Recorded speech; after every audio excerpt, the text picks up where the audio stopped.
A superb rearguard effort saw Kent keep their unbeaten record intact, and in doing so frustrate Durham at the Spitfire ground. Durham batted excellently on day 3 at the Spitfire ground to effectively rule out defeat to Kent, but the hosts were not going to roll over easily, with their county championship unbeaten record to maintain. Facing a day of batting to save the match, Kent started the morning with all 10 wickets in hand and with survival in mind. With the day only 3 overs old, however, Bell Drummond was sent on his way, having not added to his overnight score, McCarthy doing the damage. Dixon and Denley were the Kent pair at the crease, and with over 400 still the target for an unlikely victory, they set about their task, finding the rope with ease. The pair both looked well set to make half-centuries and offer the home support a glimmer of hope, but Denley fell just 5 runs short, Collingwood catching him off mains bowling. This somewhat slowed up the scoring, and Dixon couldn't make it to his 50 either. He offered a caught and bowled opportunity to Jennings on 46. He made no mistake.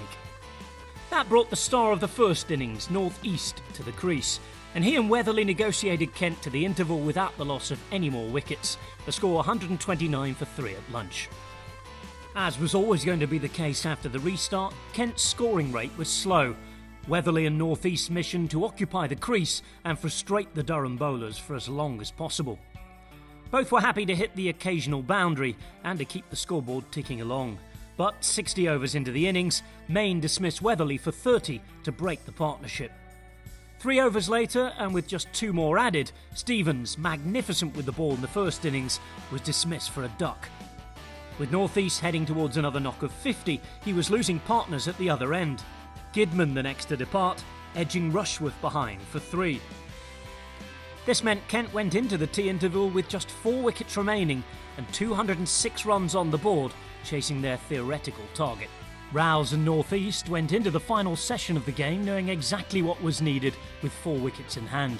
And with the first ball of the restart, North East reached his half-century. The pair then began to pick up the scoring rate, hitting multiple boundaries in a bid to wear down their opponents. The resistance didn't last too long though. Rouse was pinned in front by Rushworth for 23, and the game was back in the hands of the visitors. North East had other ideas though, continuing to score freely despite the pressure being applied. He continued to strike the boundary and build his score before Durham got the breakthrough they so badly craved, Rushworth trapping North East in front for 72, reigniting the victory charge. Shah and Coles were the men now tasked with not giving away their wickets, and even managed to score a few boundaries in the process, before Coles was trapped in front by Potts for a timely 30. This brought tail-ender Claydon to the crease with just 6.5 overs remaining, and despite the tension, he and Shah saw the host to the close with just 1 wicket to spare, much to the delight of the Canterbury faithful. Shah's 35 meant Kent drew the game and kept their unbeaten season going. North East largely took the sting out of the Durham attack, and the North Easterners will have been ruining what might have been after getting themselves into a decent position. The result sees Durham still in search of their first win of the season, whereas Kent have drawn for the 2nd time this campaign.